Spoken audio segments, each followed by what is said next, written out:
Assalamualaikum warahmatullahi wabarakatuh. Halo teman-teman dimanapun berada, selamat datang kembali di channel Belajar Bisnis Digital.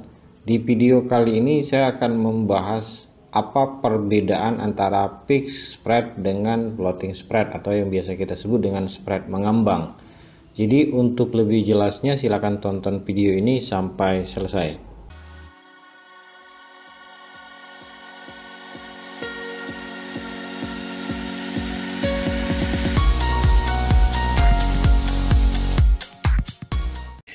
Oke teman-teman, sebelum kita membahas lebih detail apa itu fixed spread, apa itu floating spread, serta apa yang menjadi perbedaan mendasarnya, sekarang kita bahas dulu konsep dasar mengapa istilah spread ini muncul. Apapun instrumen keuangan atau komoditas investasi yang teman-teman pilih, entah itu komoditas emas, perak, saham, valuta asing, ataupun kripto, teman-teman akan selalu menemukan dua harga.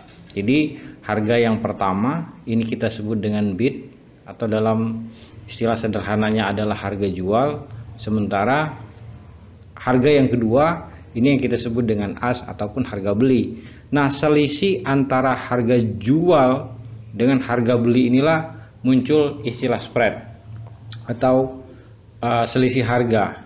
Nah, biasanya harga jual itu selalu lebih murah dibandingkan harga beli. Nah, mengapa bisa muncul seperti itu? Saya punya ilustrasi seperti ini.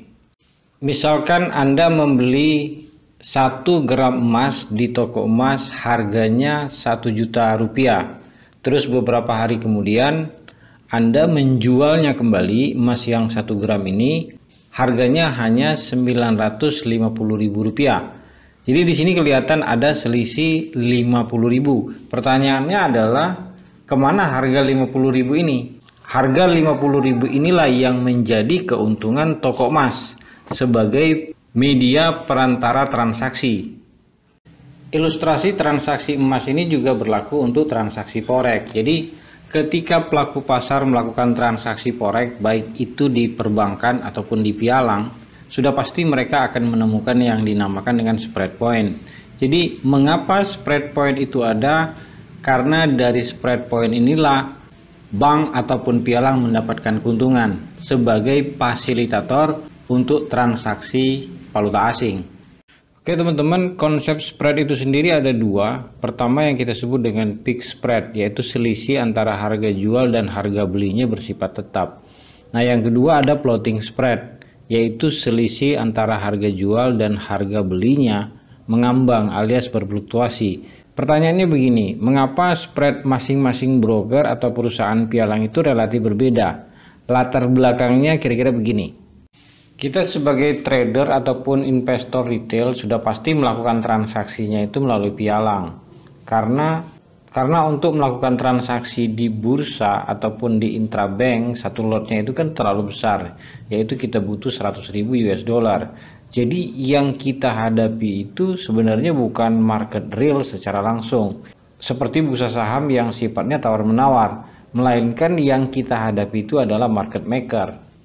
Jumlah perusahaan pialang dan market maker ini ada banyak sekali, karena itu muncullah berbagai macam strategi pemasaran untuk menarik sebanyak mungkin investor, termasuk di dalam menawarkan konsep spread. Tapi secara umum saya membagi perusahaan pialang dan market maker ini menjadi dua, ada yang legal dan ada yang non legal. Nah, indikatornya seperti apa nanti teman-teman bisa tonton video saya sebelumnya. Perusahaan pialang non legal biasanya menawarkan konsep spread seperti ini, yaitu fixed spread, spread serendah mungkin, bahkan ada yang zero spread.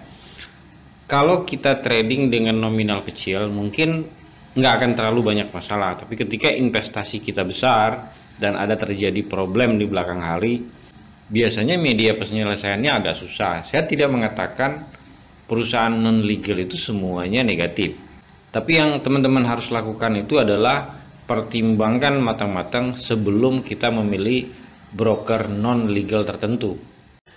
Oke teman-teman, untuk pialang legal konsep spread yang ditawarkan itu ada dua. Jadi ada perusahaan pialang yang masih menggunakan instant execution.